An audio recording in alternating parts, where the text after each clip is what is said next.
Eso, Argentina. Yo tenemos una ley para ir.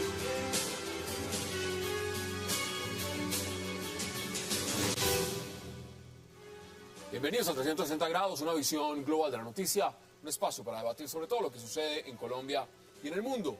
Iniciamos hoy 360 con la conmoción nacional y también internacional que ha creado la estrategia del gobierno del presidente Juan Manuel Santos frente al fallo de La Haya, luego de declararlo inaplicable, pero no rechazarlo plenamente como pedían diversos sectores. La canciller María Ángela Holguín, en ronda de medios, ratificó que el fallo de La Haya con respecto a San Andrés va en contravía de la Constitución. Sin embargo, dice que Colombia no desconoce la decisión.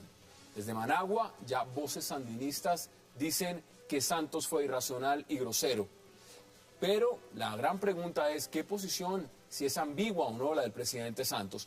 Vamos en este momento a dar un paso fundamental porque va a hablar el presidente Barack Obama desde la Casa Blanca. Tengo que interrumpirte porque ahora mismo está saliendo el presidente. Escuchemos.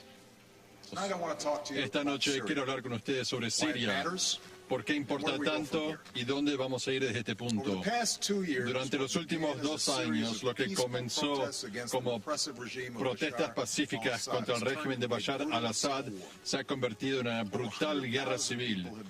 Más de 100.000 personas han muerto. Millones se han refugiado y se han ido del país. Estados Unidos ha trabajado con sus aliados para dar ayuda humanitaria y para ayudar a la oposición moderada y para buscar una solución política. Pero he resistido los llamamientos en acción militar porque nosotros no podemos resolver la guerra civil de otras personas a través de la fuerza, particularmente después de una década de guerra en Irak y Afganistán. La situación profundamente cambió el 21 de agosto, cuando el gobierno de Assad usó gas para matar a más de 1.000 personas, entre ellos cientos de niños. Las imágenes de esta masacre son un asco. Mujeres, niños arrojados en la calle, muertos debido al gas tóxico. Otros no pudiendo respirar, un padre agarrando a su hijo muerto, implorando a que se levanten y caminen. En esa noche terrible, el mundo vio en detalle nefasta la naturaleza de armas químicas y por qué la gran mayoría de la humanidad las ha prohibido. Es un crimen contra la humanidad y una violación de las leyes de la guerra. Esto no fue siempre el caso. En la Primera Guerra Mundial, soldados americanos murieron al ser atacados con gases tóxicos. En la Segunda Guerra Mundial, los nazis usaron gases en el horror del Holocausto. Debido a estas armas que pueden matar a masas sin distinguir entre soldados y civiles, el mundo civilizado ha trabajado por muchos años para prohibirlos. En 1977, el Senado de Estados Unidos aprobó por gran mayoría un acuerdo internacional que prohíbe el arsenal químico. Y ahora el 98% de la humanidad se ha acoplado al acuerdo. El 21 de agosto, estas reglas tan básicas fueron violadas. También fueron violadas nuestro sentido común de humanidad. No está en disputa el uso de armas químicas en Siria. El mundo vio miles de videos, fotos de celular, informes de medios sociales y grupos humanitarios dieron información sobre cómo reaccionan los hospitales con los pacientes de gas tóxico. Y sabemos que el gobierno de Assad es responsable. Y antes del 21 de agosto, sabemos que el personal de armas químicas en Siria prepararon para el ataque en una zona donde se mezcla gas sarín. Y sabemos que eran máscaras de gas a sus tropas y que dispararon cohetes a 11 barrios que el régimen ha tratado de sacar a los rebeldes. Y esos cohetes cayeron y los gases se desparramaron. Y ahí es cuando los hospitales se llenaron de gente.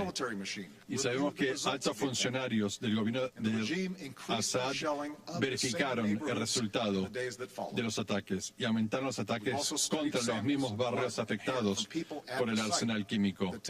Y tenemos exámenes de pelo y otras sustancias de los sitios de los ataques que verifican el uso del gas sarín.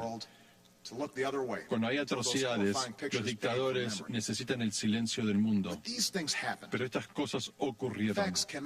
Los hechos no pueden ser negados. La pregunta ahora es ¿qué debe hacer Estados Unidos y la comunidad internacional?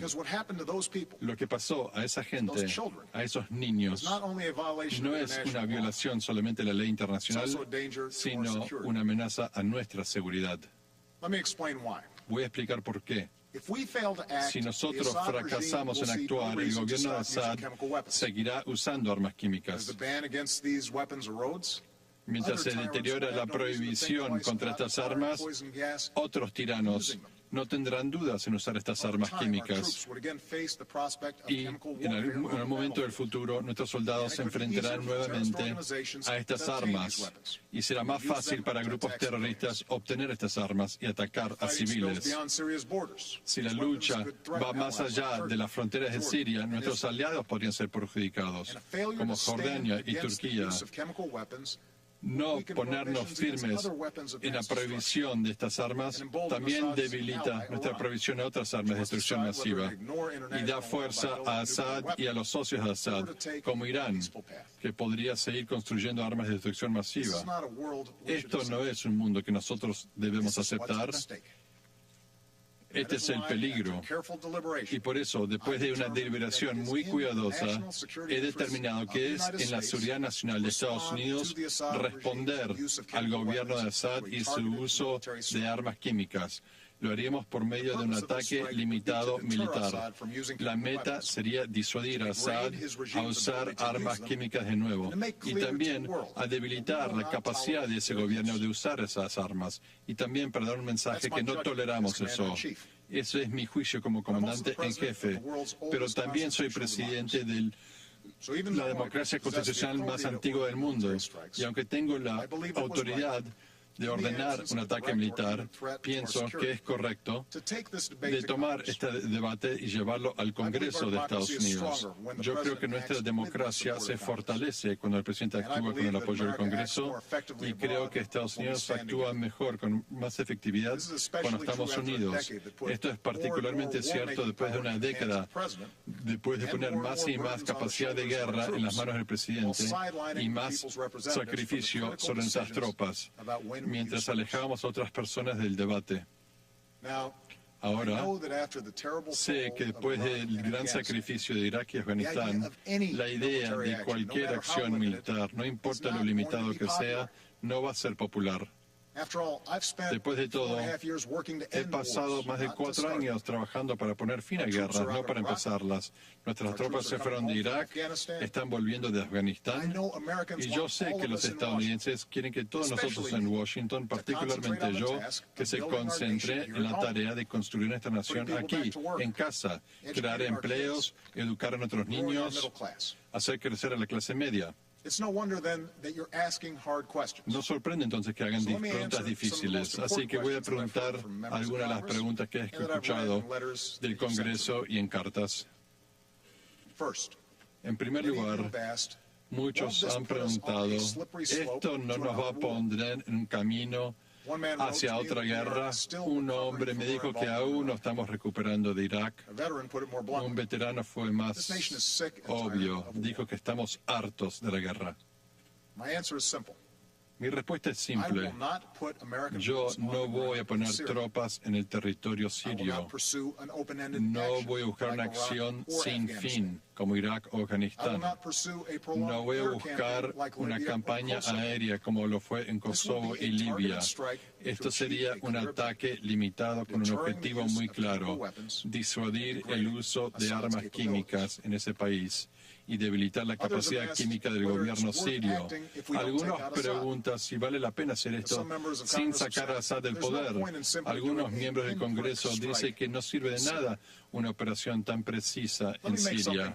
Quiero ser claro, Estados Unidos, su militar, no hace ataques tan precisos. Son para enviar un mensaje que ningún otro país puede hacer. No creo que debemos remover a otro dictador con fuerza, porque después hay muchas repercusiones. pero un ataque preciso puede disuadir a otros dictadores, puede hacer que piensen dos veces en esas acciones. Otras preguntas son sobre los peligros de retaliación. El gobierno de Assad no tiene la habilidad de perjudicar a nuestras fuerzas militares y cualquier otra respuesta que ellos busquen son algo que encaramos diariamente. Assad y sus aliados no tienen interés alguno en lo que eliminaría a ese gobierno en Siria. Y nuestro aliado Israel se puede defender.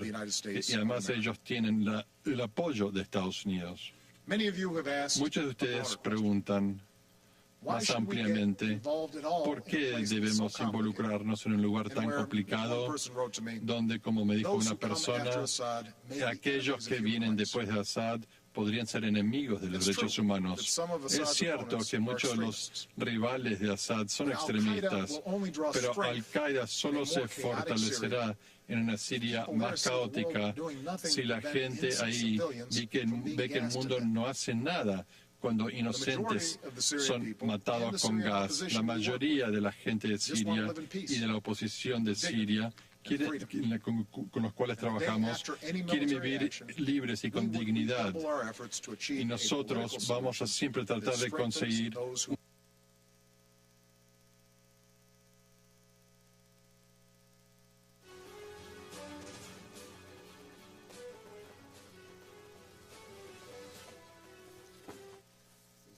Estamos viendo en este momento en directo el discurso del presidente Barack Obama sobre el punto crucial de su administración en este momento en los Estados Unidos, el anuncio de una acción militar limitada en Siria. Por supuesto, esto tiene mucho de dónde cortar, un tema que ha generado gran oposición en el mundo. Aliados estratégicos como Reino Unido se oponen y dirían que no participaban. Pero sigamos escuchando las palabras del señor presidente Barack Obama. Con el presidente Putin, el gobierno ruso desea unirse a nosotros y la comunidad internacional para presionar a Assad. Y el gobierno de Assad ha admitido que tiene estas armas y han dicho que aceptarán la convención que prohíbe el uso de armas químicas. Es demasiado temprano para saber si esta oferta tendrá éxito y cualquier acuerdo debe ser verificable. Pero esta iniciativa tiene el potencial de eliminar la amenaza de armas químicas en Siria sin recurrir a la fuerza, particularmente porque Rusia es un fuerte aliado de Assad. Por eso he pedido a los líderes del Congreso posponer el voto sobre el uso de la fuerza contra Siria mientras buscamos este camino diplomático. He enviado al secretario de Estado John Kerry a reunirse con su homólogo ruso y voy a continuar hablando con el presidente Putin. He hablado con los líderes de Francia y el Reino Unido, nuestros aliados, y vamos a trabajar juntos con Rusia y China para presentar una resolución en el Consejo de Seguridad de la ONU para persuadir a Assad a entregar sus armas químicas y destruirlas bajo control internacional. Y queremos dar a inspectores de la ONU dar sus resultados de sus recientes investigaciones en Siria. Y vamos a estar conversando con otros aliados nuestros que están de acuerdo en tomar acción. Y he dado la orden a nuestros militares a mantener su posición para mantener la presión sobre Assad y para estar en una posición de responder por si la diplomacia fracasa. Y siempre agradezco a las familias militares por sus sacrificios. Mis conciudadanos, por casi 7 décadas, Estados Unidos ha sido el pilar de la seguridad mundial. Esto es más que formar y establecer acuerdos internacionales, es ejecutar estos acuerdos. El peso del liderazgo son difíciles, pero el mundo es mejor porque lo hemos hecho y hemos cumplido. A mis amigos en la derecha, quiero que tengan en cuenta qué ocurriría si no respondemos a algo tan injusto. Y a mis amigos en la izquierda, quiero que piensen en sus ideas de humanidad y con las imágenes de esos niños que han sufrido tanto en Siria. Nuestras declaraciones sobre condena no son suficientes y pido a cada miembro del Congreso y a ustedes mirando hoy que vean esos videos del ataque y que se pregunten en qué mundo vamos a vivir si Estados Unidos ve a un dictador violar tan abiertamente las leyes internacionales con gas y nosotros decidimos mirar hacia otro lado. Franklin Roosevelt dijo que nuestra determinación de mantenernos libres de guerras y de problemas no puede prevenir que reaccionemos cuando son desafiadas nuestras ideas e ideales de libertad y democracia y humanidad. Nuestros ideales están siendo amenazados en Siria y también nuestro liderazgo, y tenemos que prohibir estas armas. Estados Unidos no es el policía del mundo. Cosas malas ocurren a través del planeta y no podemos corregir todos los males. Pero cuando podemos hacer esfuerzos e impedir que niños sean matados con gas y fomentar la paz a largo plazo, debemos actuar. Eso es lo que hace de este país diferente. Eso hace de este país excepcional, con humildad, pero con voluntad. No podemos olvidarnos de esa verdad tan esencial. Gracias, que Dios los bendiga y que Dios bendiga a Estados Unidos de América. Regresamos de inmediato y acaba de terminar esta alocución presidencial del presidente Barack Obama sobre uno de los temas fundamentales, Siria en la agenda. Y por supuesto vamos a hablar del tema inmediatamente, de debatirlo, y qué placer dar la bienvenida esta noche a 6060 a el senador Jorge Robledo, también a Alberto Abello y al representante Jack Hosni. Señores, qué placer y gracias por aceptar esta invitación. Bueno, llegó el presidente Obama y habló. Representante, usted es de origen sirio. Acá hay un tema coyuntural, acá hay un tema también sobre el cual la comunidad internacional se ha debatido abiertamente, porque esta discusión lleva en la ONU 2 años, desde que empezaron las revueltas y protestas en Siria. ¿Cómo ve usted la posición del presidente Barack Obama después de que había dicho vamos en una intervención militar y ahora está aceptando más o menos los parámetros de la diplomacia y la propuesta de Putin? En la historia del Medio Oriente, en la historia reciente del Medio Oriente, los al-Assad, el padre y el hijo, han sido los ajedrecistas del Medio Oriente. Personas muy inteligentes. Creo que esta nueva jugada pone muy incómodo a la posición belicista de Estados Unidos. Y de todas formas, como sirio y como en consecuencia con todo lo que está pasando en el mundo, en nuestro país, no creemos que la guerra se soluciona con más guerra. Hay que ser consecuentes y ese lenguaje lo tenemos que mantener permanentemente. Me parece que hay otros mecanismos. La comunidad internacional junta, Rusia, China y Estados Unidos, si quisieran ponerle freno, le ponen freno, porque detrás de todo esto hay un negocio grande de venta de armas y de influencia de los países del Golfo, también económicamente. Las monarquías del Golfo. Sí. Arabia Saudita, Qatar y demás. Es muy complicado. Si vemos la coyuntura, cuando el presidente Obama había dicho abiertamente, miren, vamos a hacer una intervención militar, con las críticas que ha recibido, siendo un Nobel de Paz y teniendo los antecedentes que él mismo pone sobre la mesa, Afganistán y Irak, ¿usted cómo lo ve?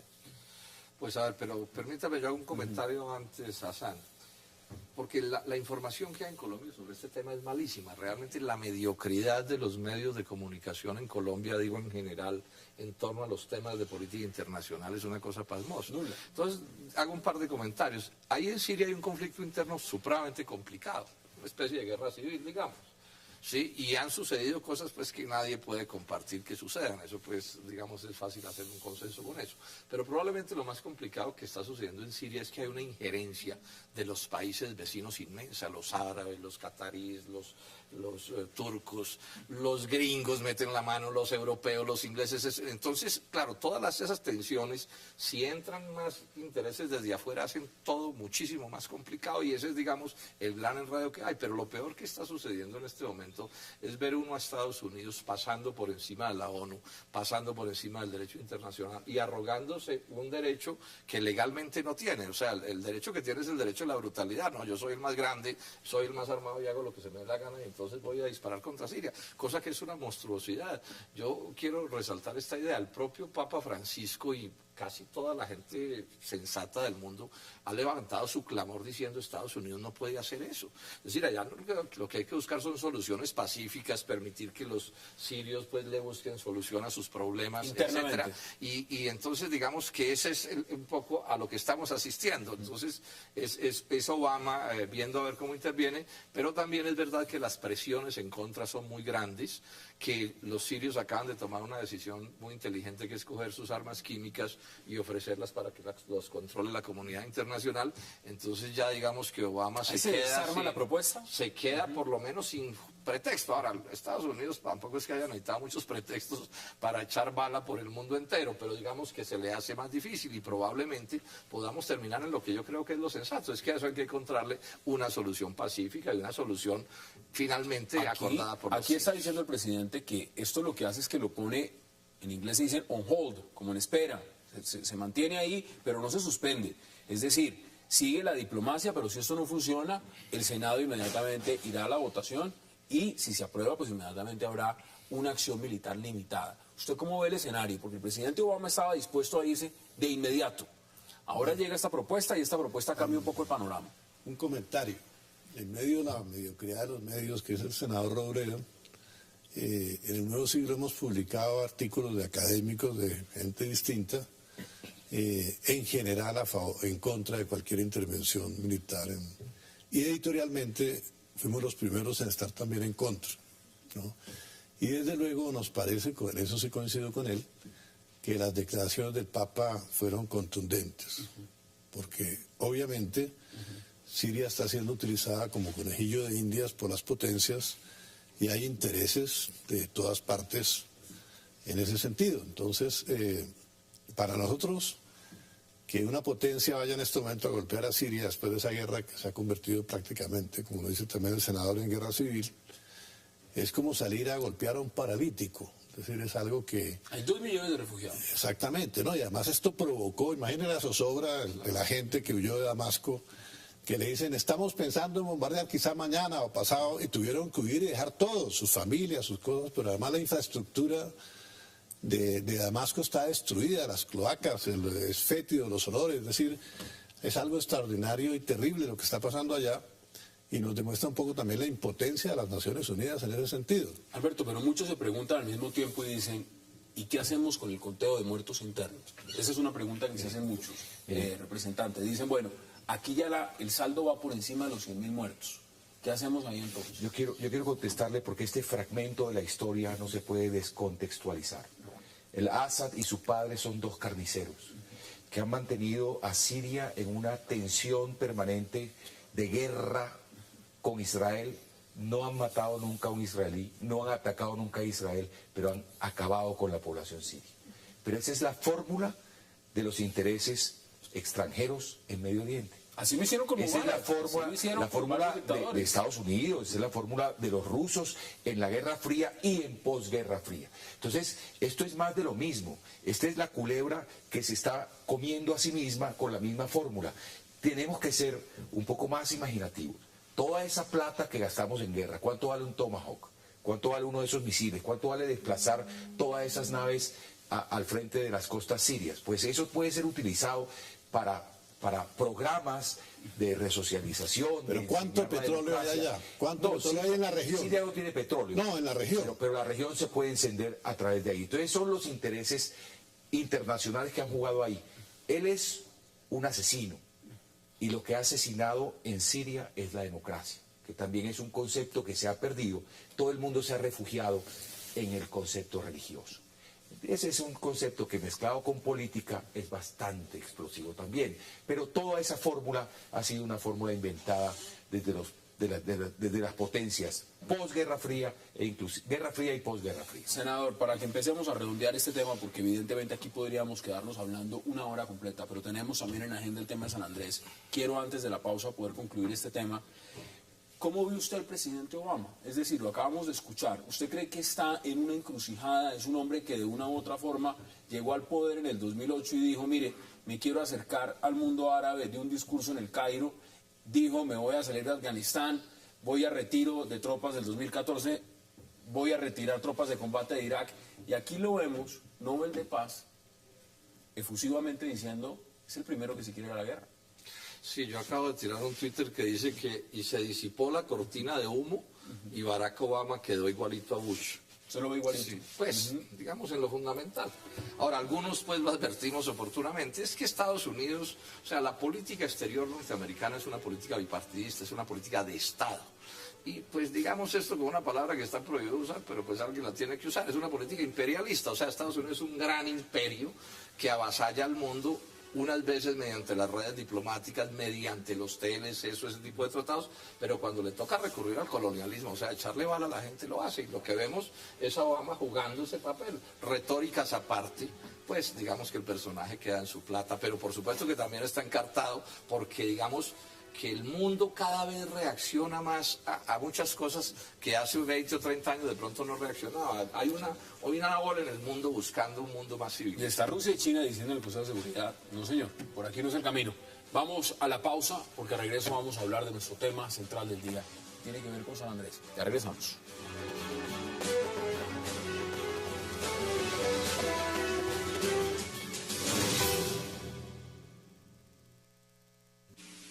Y en lugar de acatar y trabajar para la implementación de la sentencia, en una buena armonía entre Colombia y Nicaragua, que acercara más a nuestros pueblos, bueno, lo que ha habido en Colombia es una manipulación política de este fallo,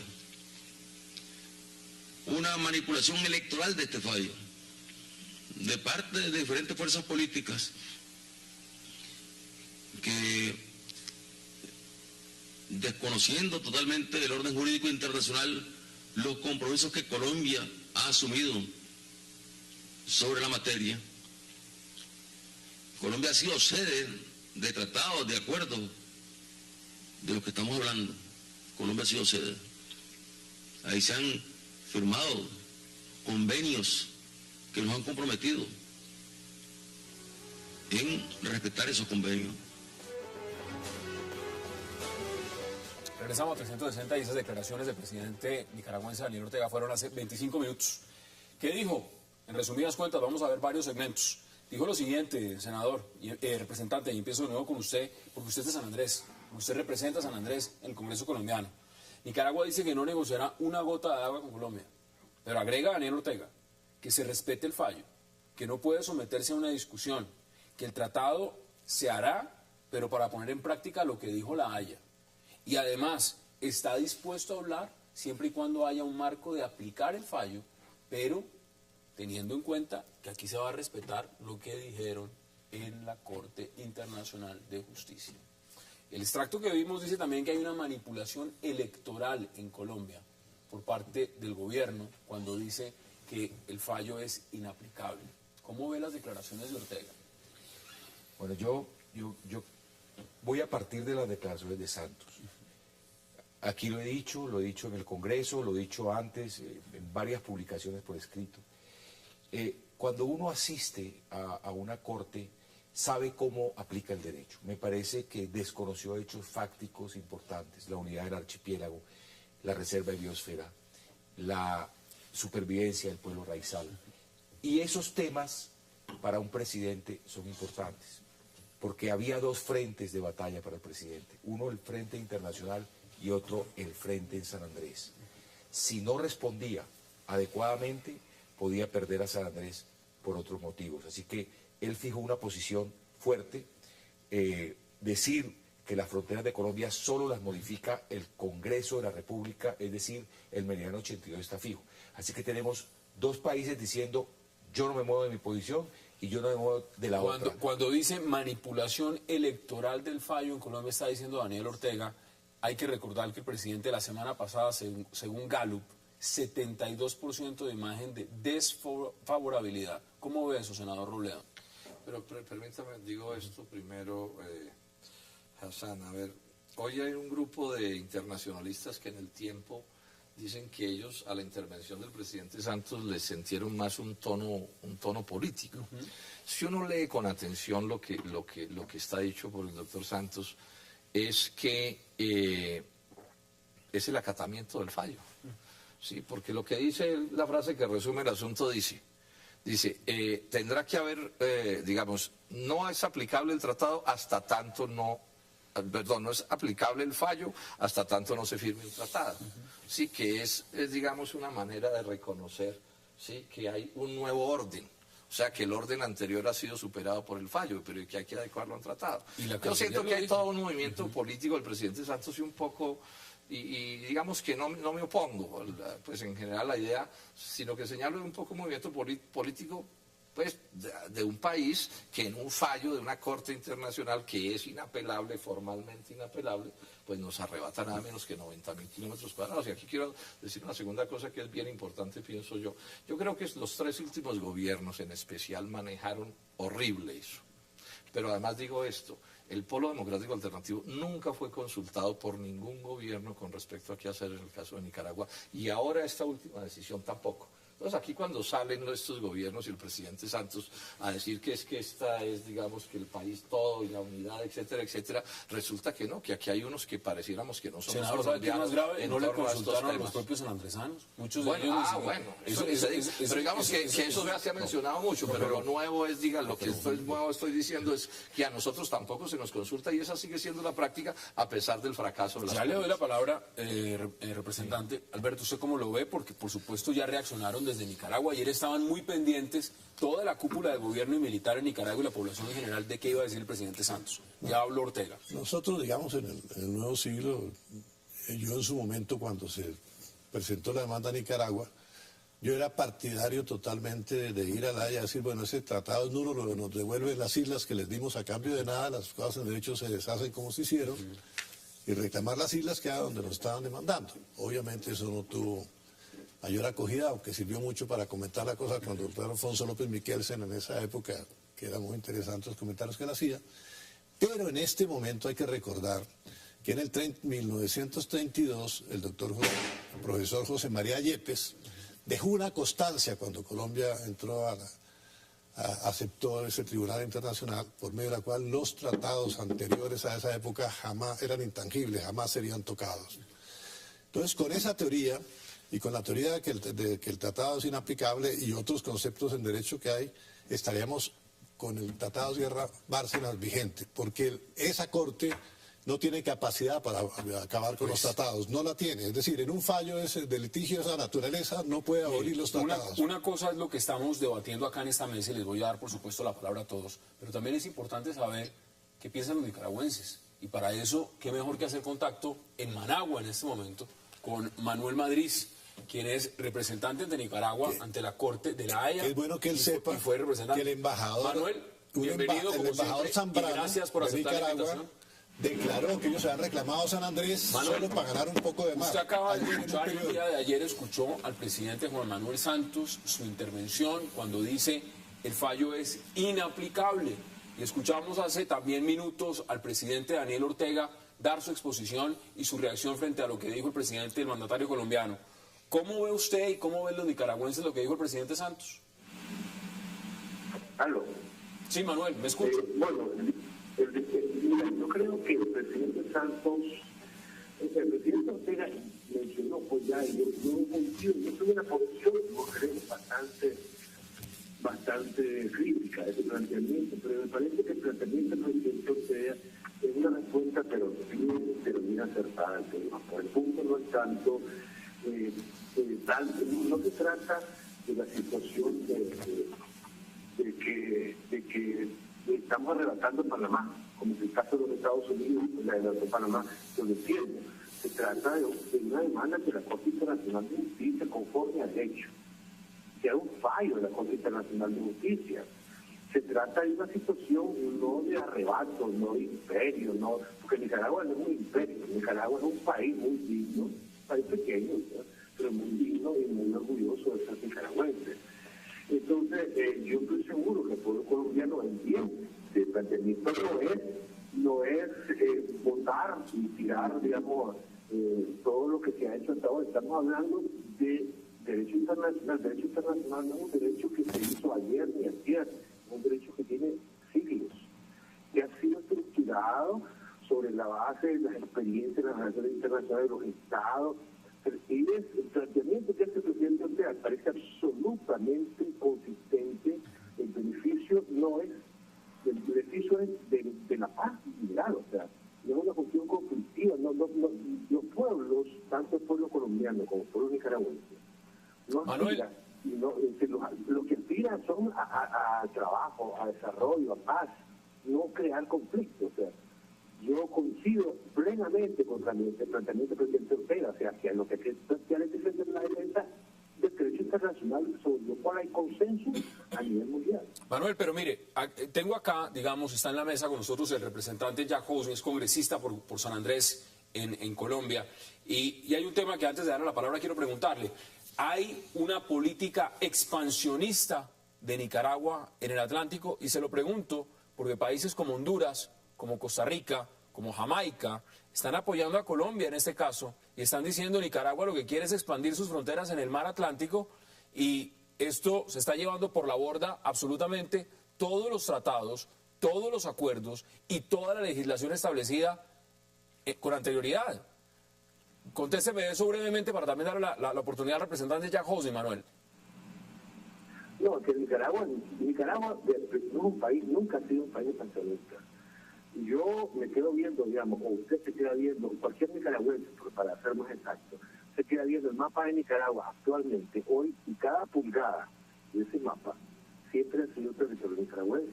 Siempre, nunca hay, ahí no va a encontrar un espacio que antes fue de otro país. Costa Rica no puede ser lo mismo, porque está Nicoya y Guanacaste, que antes fue territorio nicaragüense, en el Pacífico. En el Caribe está Punta de Castilla, que antes fue territorio nicaragüense. Eso con el caso de Costa Rica. En el caso de Honduras, hay un territorio que nosotros le llamamos territorio litigio, que era territorio nicaragüense y ahora es territorio hondureño.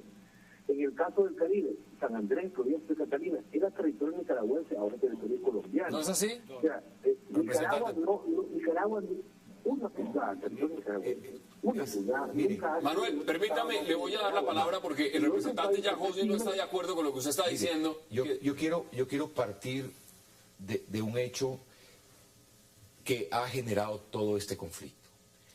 El hecho generador de toda la reclamación nicaragüense fue el Tratado de 1928 en Guerra Bárcenas. Allí se cercenó el territorio colombiano a favor de los nicaragüenses. Claro. Allí se cercenó el territorio colombiano y una sola cláusula tiene el tratado, dice Nicaragua no podrá ir más al este del meridiano 82.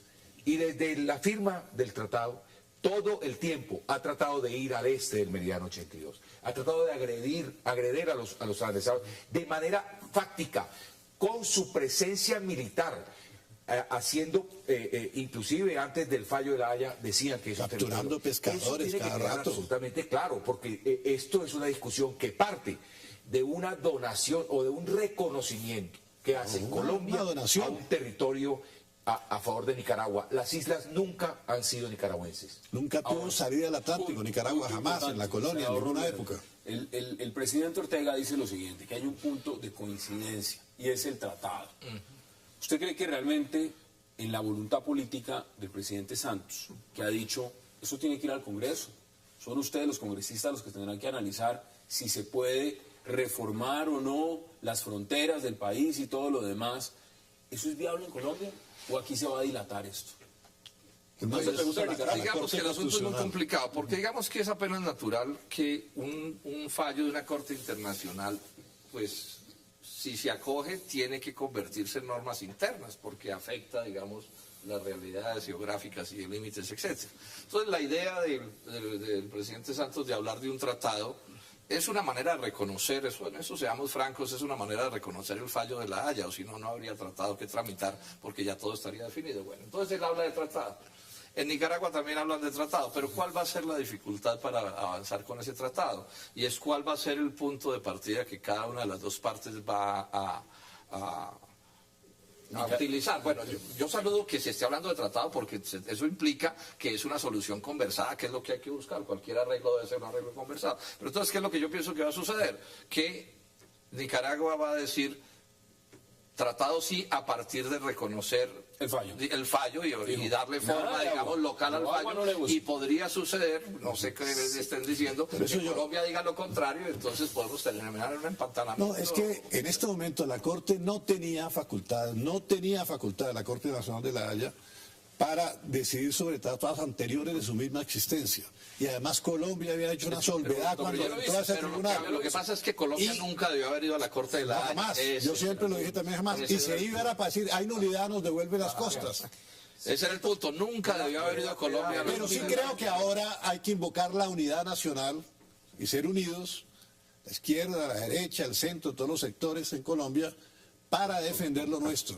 En eso sí Nicaragua da un gran ejemplo. Ellos se han mantenido unidos siempre, los liberales, la izquierda, todo el mundo se ha mantenido unido. Es una política de Estado. Me da un minuto, yo hago un planteamiento general porque por pedacitos nos vamos a perder. Mire, el pronunciamiento del presidente ayer es ambiguo, lo es.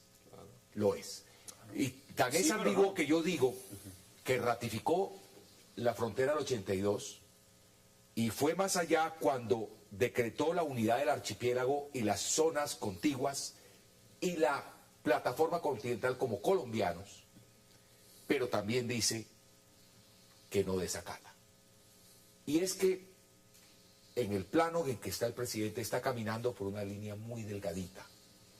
Y es que el órgano ejecutor de las sentencias de la Corte Internacional de Justicia es el Consejo de Seguridad de la ONU. Por lo tanto, él tuvo que anteponer unas teorías jurídicas constitucionales de peso ante el hecho innegable que ganaron en el fallo. Y es la misma canciller de Colombia lo reconoce. Pero un fallo inicuo e injusto. De acuerdo. Von Yerin dice en la lucha por el derecho que tú debes luchar por tu causa. Y me parece muy bien que Santos vaya a las Naciones Unidas y toda la diplomacia colombiana vaya a explicar la posición colombiana. Yo soy el primero en decir, desconoció hechos fácticos importantes de la unidad del archipiélago. Tengo que ir a una pausa. Pero si puede redondearlo. Redondeo. San Andrés necesita que haya un proyecto coherente con San Andrés de desarrollo regional. Lo que vamos a llevar a esa negociación no es solamente límites, porque ahí nos vamos a matar, sino cómo desarrollar esa zona etnogeográfica para que los pobladores de la zona saquen provecho de verdad. Eso no lo ha entendido Nicaragua y yo creo que podemos llevar un mensaje. En ese fallo solo se habla de agua, no es una verdadera frontera, porque existe la zona aérea. Las líneas por ahora, inclusive posponiendo la decisión muchos años. Bueno, vamos a la pausa y ya regresamos para seguir debatiendo sobre este tema. San Andrés, ya hablaron los dos mandatarios, el presidente Juan Manuel Santos el día de ayer y esta noche el presidente Daniel Ortega. Ya regresamos.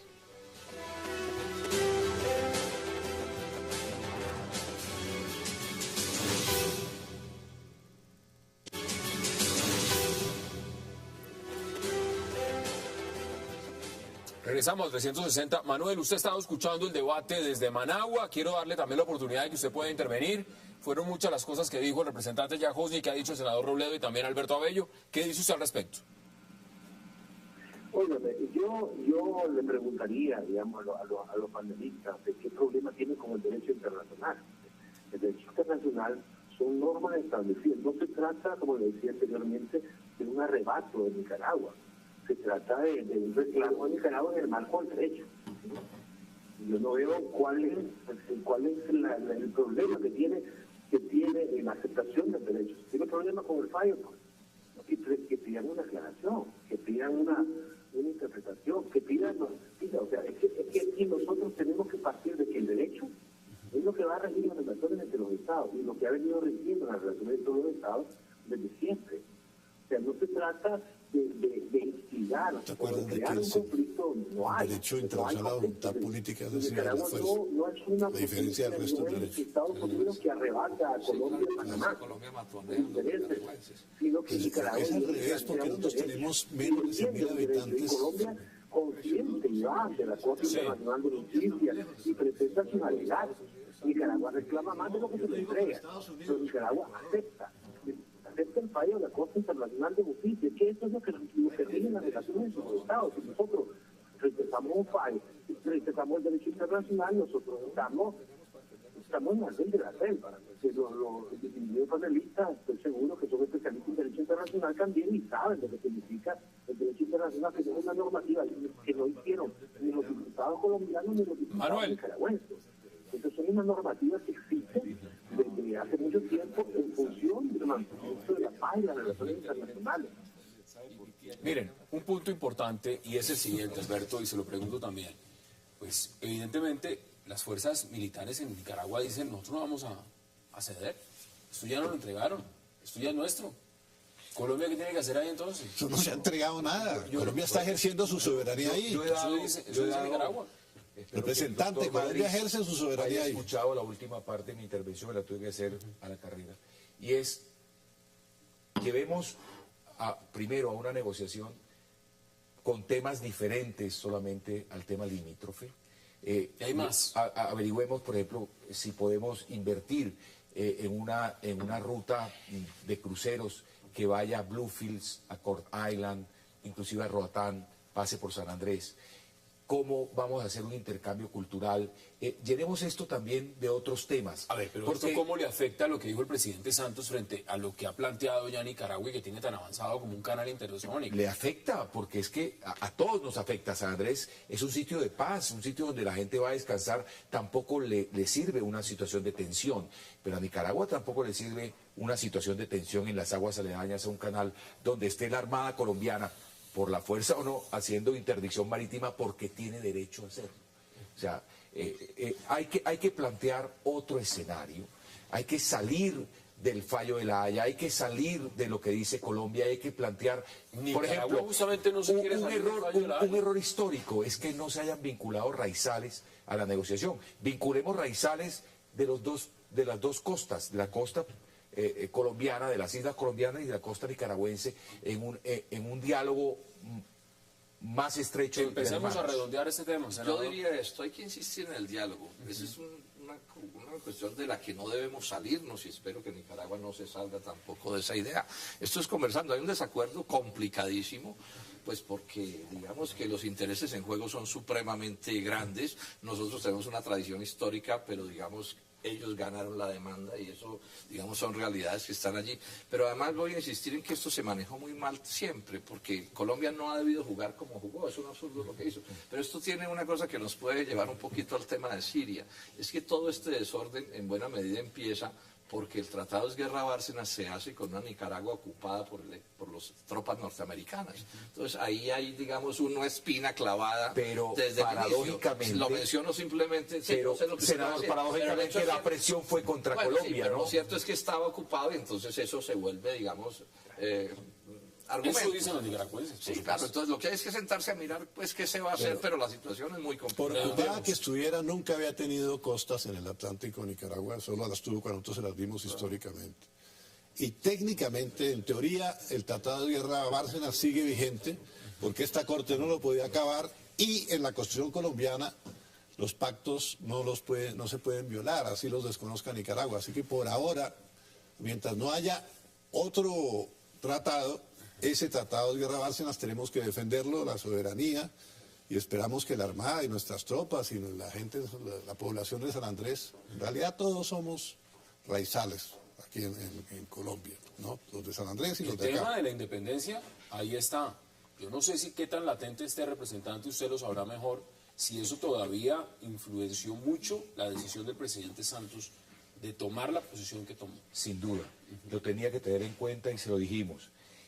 1928, cercenamiento de una región etnográfica, dolor para los raizales. La política del Estado en el archipiélago ha sido equivocada, lo resienten los raizales. Y este despojo lo resiente porque es que, se lo voy a poner así, senador, y por eso yo soy tan vehemente. El hombre antioqueño depende de sus montañas. El hombre de la sabana de Bolívar depende de las zonas anegadas y secas, y el llanero de las llanuras, y el hombre raizal vive del mar. Entonces ahí hay un imperativo de proteger ese mar para la población raizal. Llámese como se llame, acatamiento, no aplicabilidad o tratado. Hay que proteger esas zonas marinas para preservar el Permítame futuro también, de los raizales. En orden de darle también a Manuel Madrid desde Managua. Manuel, quedan 30 segundos. Le doy la oportunidad también de que usted pueda dar sus conclusiones sobre este debate. Adelante. Yo creo que en este momento, digamos, los grandes ganadores o perdedores serían los raizales. Porque tantos raizales, como decía un expositor, tantos raizales hay en San Andrés y Providencia, Santa Catalina, en el Caribe nicaragüense. Uno puede tratar de separar, porque igualmente usted es intereses de pueblos. Hay que buscar cómo acercar los pueblos en beneficio de las naciones, sin no entrar a un conflicto que es totalmente fuera de contexto. Si esto no es una cuestión de un abuso en Nicaragua, se trata de un reclamo ante la Corte Internacional de Justicia dentro del marco del derecho internacional. O sea, Nicaragua y Colombia fueron a la Corte, Nicaragua presentó su argumento, Colombia presentó lo suyo y la Corte falló. O sea, claro. Esa es la decisión de la Corte sobre la cual Nicaragua está actuando. Nicaragua respeta el fallo de la Corte Internacional de Justicia. Nicaragua respeta el derecho internacional, que es la forma y la solución pacífica por la cual deben de ir todos los estados. Claro, Manuel. La cruzada internacional es la defensa del derecho internacional y el fallo de la Corte Internacional de Justicia. O sea, no se trata de un arrebato. Nicaragua no es una potencia. Como te decía, Nicaragua no es Estados Unidos que arrebata a Colombia, Panamá. Ahí está. No, su posición, Manuel, está más que clara sobre la mesa y por eso queríamos hacer contacto con usted, porque fue representante de Nicaragua justamente en La Haya y queríamos conocer el sentimiento nicaragüense frente a las declaraciones del presidente Juan Manuel Santos. Como siempre, agradecerle por haber aceptado esta invitación. De igual manera, representante Jack Husney, gracias. Senador Robledo, como siempre, un verdadero placer. En otra oportunidad hablaremos de los ministros también y del gabinete, sobre todo el ministro de Agricultura. Y Alberto, se la quedó viendo, pero se nos atravesó el presidente. Salvé pelear con semejante gallo. Ese round lo vamos a hacer. Y Alberto Abello, como siempre, un verdadero placer. A ustedes, gracias por acompañarnos y nos vemos mañana de nuevo a la misma hora para seguir debatiendo toda la agenda política de Colombia y del mundo. Hasta una próxima oportunidad.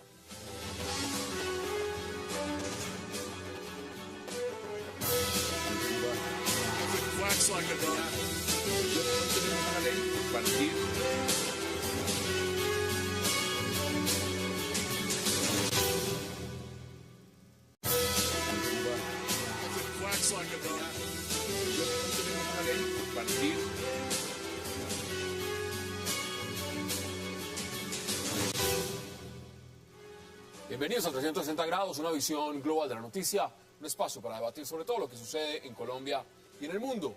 Iniciamos hoy 360 con la conmoción nacional y también internacional que ha creado la estrategia del gobierno del presidente Juan Manuel Santos frente al fallo de La Haya, luego de declararlo inaplicable, pero no rechazarlo plenamente como pedían diversos sectores. La canciller María Ángela Holguín, en ronda de medios, ratificó que el fallo de La Haya con respecto a San Andrés va en contravía de la Constitución. Sin embargo, dice que Colombia no desconoce la decisión. Desde Managua, ya voces sandinistas dicen que Santos fue irracional y grosero. Pero la gran pregunta es, ¿qué posición, si es ambigua o no la del presidente Santos? Vamos en este momento a dar un paso fundamental porque va a hablar el presidente Barack Obama desde la Casa Blanca. Tengo que interrumpirte porque ahora mismo está saliendo el presidente. Escuchemos. Esta noche quiero hablar con ustedes sobre Siria. ¿Por qué importa tanto y dónde vamos a ir desde este punto? Durante los últimos 2 años, lo que comenzó como protestas pacíficas contra el régimen de Bashar al-Assad se ha convertido en una brutal guerra civil. Más de 100.000 personas han muerto. Millones se han refugiado y se han ido del país.